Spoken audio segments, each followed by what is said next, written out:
the notion that growing our community,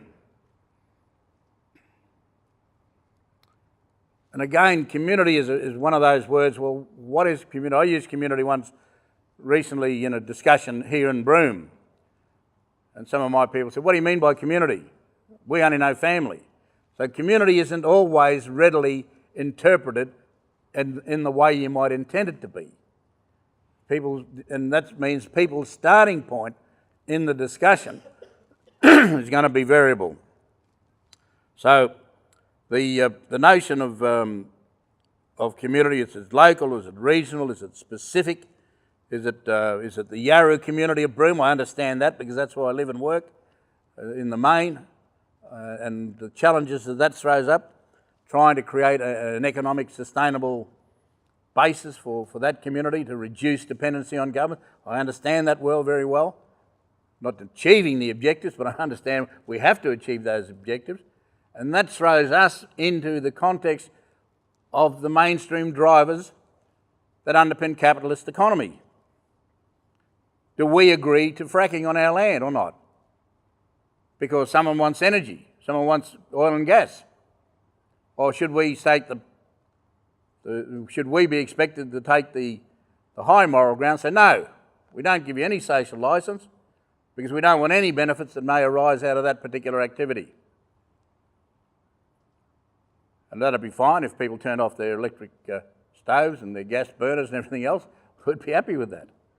But there's an interface where the indigenous peoples of the world, who are at the forefront of where the resource exploitations often take place, are often expected to be more exemplary in their response to the contributors to the global factors that are degenerating our climate and rising seas and potentially threatening other societies, without any kind of redress or any other forms of how best to sustain those Indigenous communities outside of the market economy paradigm.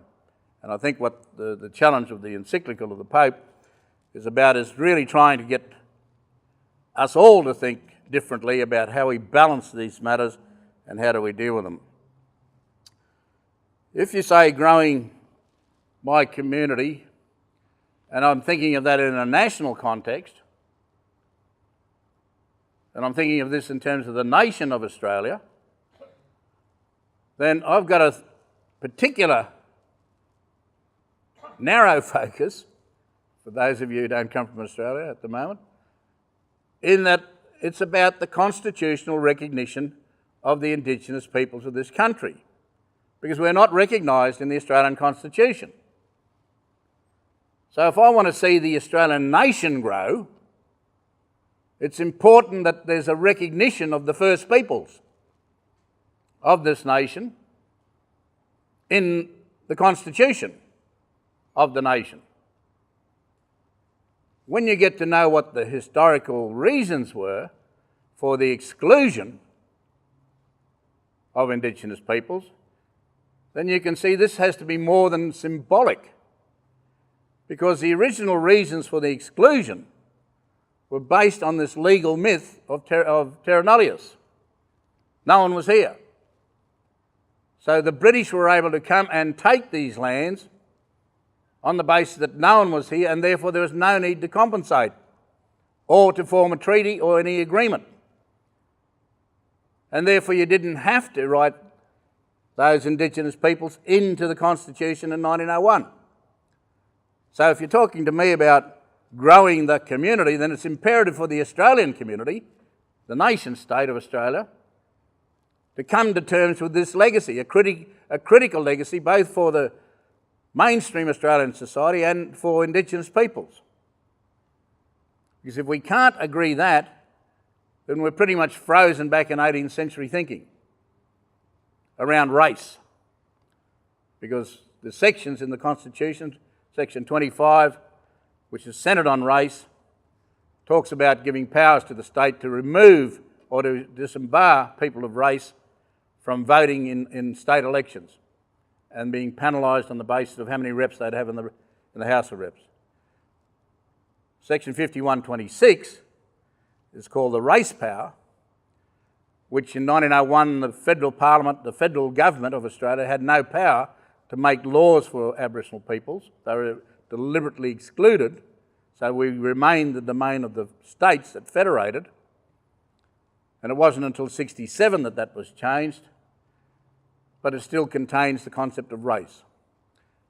And it's embedded and endemic in that part of the Constitution that race will prevail, because the thinking of the founding fathers, the drafters, was very much around race and the superiority of the Anglo-Celtic people that came in and took over.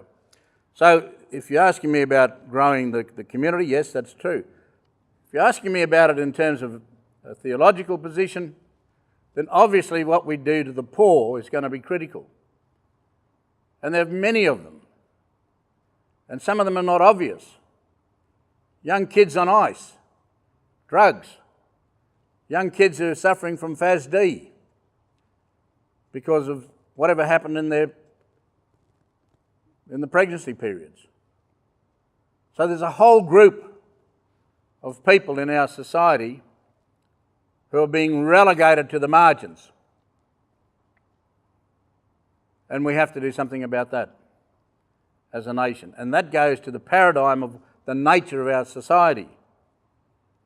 And of course, the more we allow fear to dictate and dominate our capacity to be generous and open and merciful towards others, the greater the difficulty we're going to have in creating meaningful, constructive and happy societies.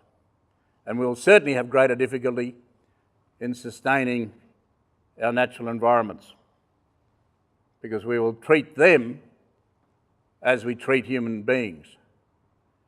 So the way we treat the environment is almost endemic to the way we treat other human beings. If we disregard the environment, then we disregard human beings.